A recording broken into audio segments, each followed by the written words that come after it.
Olá, meu nome é Mariana Pizarro, eu sou médica psiquiatra e trabalho em prol de um maior compartilhamento de informação e conhecimento em saúde mental.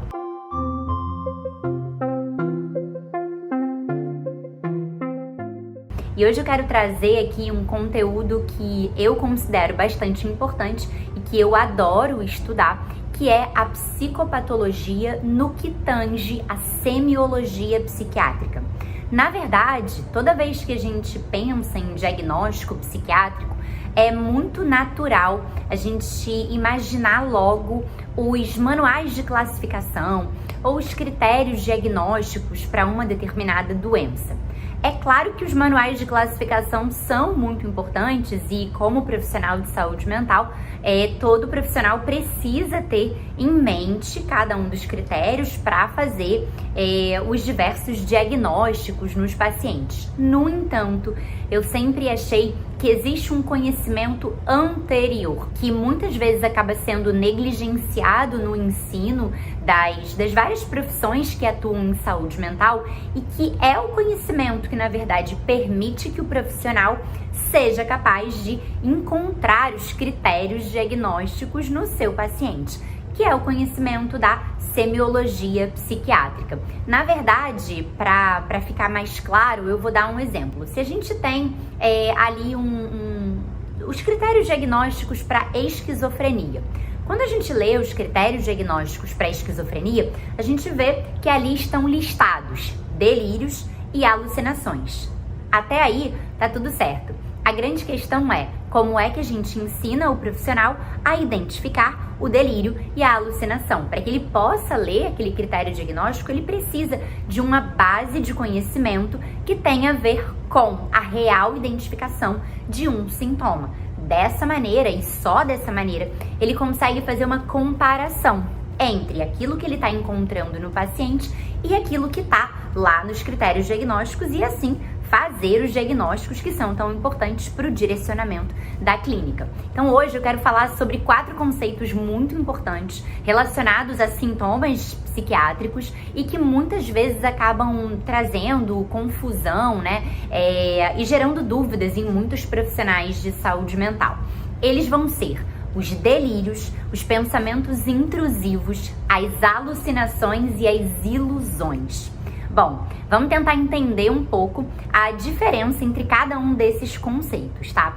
Quando a gente fala em delírio, a gente está falando de uma alteração no pensamento, mais especificamente no conteúdo do pensamento. O delírio, ele tem a ver com uma ideia que está relacionada a um juízo falso, que tem um conteúdo que foge da realidade daquele indivíduo. Então, essa é o principal elemento definidor do delírio. Ele tem uma força de convencimento muito grande.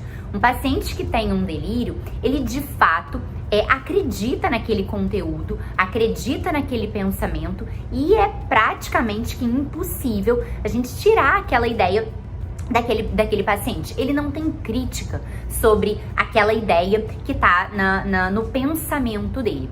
É sempre destacando aqui que o delírio tem a ver com uma alteração do pensamento, né? Então a gente está sempre falando em uma ideia toda vez que a gente fala em delírio. O paciente não tem consciência de que aquilo é um delírio, o paciente acredita naquilo, é convencido por aquilo e aquela ideia não tem a ver com a realidade do paciente, é nitidamente um juízo falso. Tá ótimo. O que seria um pensamento intrusivo? Ele é um pensamento que invade o pensamento do paciente, é uma ideia que invade o paciente e que o paciente luta contra ela. Ou seja, ele percebe que aquela ideia não pertence a ele.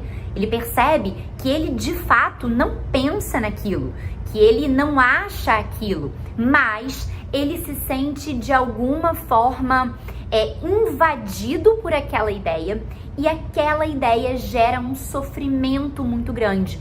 E até pelo fato dele ter críticas sobre aquilo, ele então passa a lutar contra aquela ideia. A luta interna é uma característica muito importante do pensamento intrusivo, o que não acontece no delírio. Porque se no delírio o paciente tem uma percepção de que aquela ideia é de fato dele, né? E a gente fala que essa ideia que o paciente identifica como própria, a gente chama de egocintônica.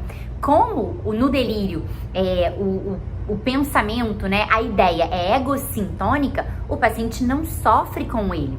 O paciente não trava uma luta interna apenas pela presença dele, como acontece nas ideias intrusivas, nos pensamentos intrusivos que são egodistônicos. O paciente percebe que é alguma coisa estranha, é alguma coisa que está invadindo a cabeça dele, mas que não pertence a ele de alguma forma, e por isso ele luta contra ele. Então é muito importante quando a gente escuta um sintoma, uma fala de um paciente que tenha a ver com uma ideia que se afasta um pouco daquilo que é coerente, daquilo que poderia ser esperado para a realidade do paciente, a gente obrigatoriamente precisa fazer essa diferenciação. Será que isso é um delírio ou será que isso é um pensamento intrusivo? E esses elementos que eu trouxe são os mais importantes para a gente conseguir fazer essa diferenciação. Bom, então agora a gente vai falar sobre outra função psíquica. A gente estava falando sobre a função psíquica do pensamento, mas agora a gente vai falar sobre a função psíquica da sensopercepção. Ok, o que é a sensopercepção? A sensopercepção tem a ver com o processo através do qual a gente se dá conta do ambiente. Esse processo ele tem duas etapas, a etapa da sensação e a etapa da percepção. Na etapa da sensação, a gente vai ter os nossos órgãos dos sentidos sendo ativados, né? Sendo de alguma forma impactados por algum estímulo do ambiente, seja um estímulo luminoso, seja um estímulo sonoro, seja um estímulo tátil. Então a gente tem ali algum órgão do sentido sendo ativado, né, ou de alguma forma impactado por algum elemento do ambiente. Essa etapa, né, é a etapa que a gente chama de sensação. E a partir dessa etapa, a partir da etapa da sensação, essa informação que chegou aos nossos órgãos dos sentidos, ela caminha e vai até o córtex, e vai até o sistema nervoso central. Ali no córtex, essa informação é percebida, ou seja, o córtex, ele de alguma forma confere significado àquela informação. Então, por exemplo, se eu tô falando de um estímulo sonoro, né? Uma onda sonora faz vibrar o meu tímpano, essa vibração vai estimular uma cadeia de eventos que vão fazer com que o meu aparelho sensorial auditivo seja ativado. Essa sensação dessa onda sonora, ela vai até o meu cérebro e lá no meu cérebro ela é então percebida. Quando ela é percebida, eu consigo identificar aquela onda sonora como, por exemplo, a voz de alguém. Então, a ideia de qualquer fenômeno que a gente tem conhecimento a partir do ambiente é sempre que esse fenômeno passe por essas duas etapas, por esses dois momentos, a etapa da sensação e a etapa da percepção. E a gente vai ter algumas alterações importantes aí da sensopercepção, né? Que é essa função psíquica que a gente avalia no exame psíquico do paciente. A primeira delas é a alucinação. O que seria a alucinação? A alucinação basicamente tem a ver com uma percepção sem uma sensação. Então, para explicar melhor, né, vamos pensar na alucinação auditiva. Quando existe alguém falando ali do meu lado, por exemplo, eu de fato tenho o meu tímpano sendo impactado por uma onda sonora. Então eu tenho a etapa da sensação e depois eu tenho a etapa da percepção e eu consigo decodificar aquele estímulo como a voz de uma pessoa. No entanto, quando a gente está falando de uma alucinação auditiva, a gente não vai ter o estímulo externo impactando os meus órgãos dos sentidos. Eu não tenho nenhum estímulo sonoro impactando o meu tímpano e toda a minha cadeia ali de estruturas que é ativada quando eu de fato estou ouvindo algum barulho do ambiente, né? Então essa etapa não existe. No entanto, a gente tem sim a etapa da percepção. É como se o cérebro encontrasse um som ou produzisse um som que não existiu no ambiente, que não teve o seu estímulo correspondente vindo do ambiente.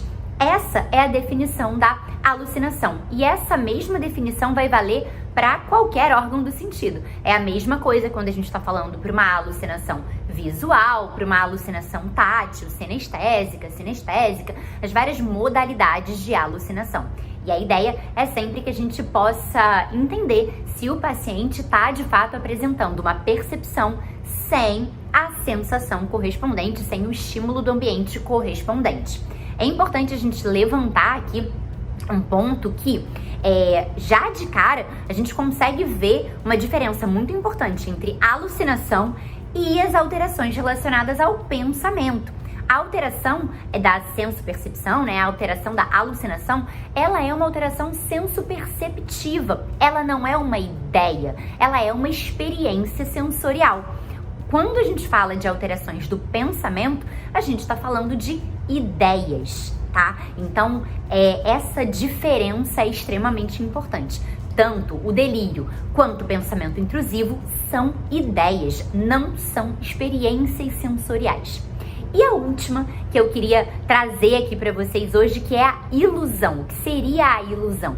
A ilusão é basicamente uma confusão, né? Como é que a gente vai entender isso? A ilusão seria uma experiência que a gente parece ter num pequeno momento, num breve instante. A gente acredita que aquela experiência é uma determinada experiência, porém, quando a gente presta um pouco mais de atenção, a gente percebe que a gente estava enganado. Então, por exemplo, quando eu tô acordando de manhã e aí eu ainda tô um pouco sonolenta e, portanto, com o meu nível de consciência um pouco rebaixado, com a minha atenção globalmente rebaixada, se eu olho ali uma blusa pendurada num cabideiro, parece que por alguns segundos eu vejo uma pessoa.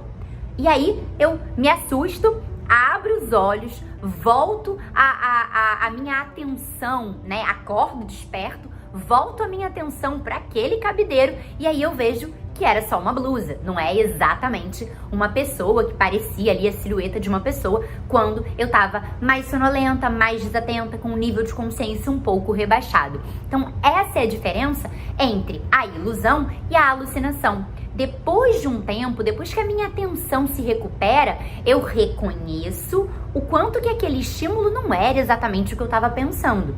O que não acontece quando a gente está falando de uma alucinação. Mesmo que o paciente esteja desatento e recupere a sua atenção, né? Mesmo que o paciente foque melhor, né, a sua ideia, a sua atenção naquela experiência, ele continua a ter a mesma experiência. Ele se mantém apresentando aquela alteração psicopatológica. Então, eu espero que vocês tenham gostado, espero que vocês tenham conseguido entender um pouco melhor esses conceitos que aparecem com tanta frequência nos manuais de classificação para o diagnóstico dos transtornos mentais, mas que precisam ser muito bem definidos para que de fato a gente consiga usar com propriedade os manuais de classificação. Tá bom? Um grande abraço!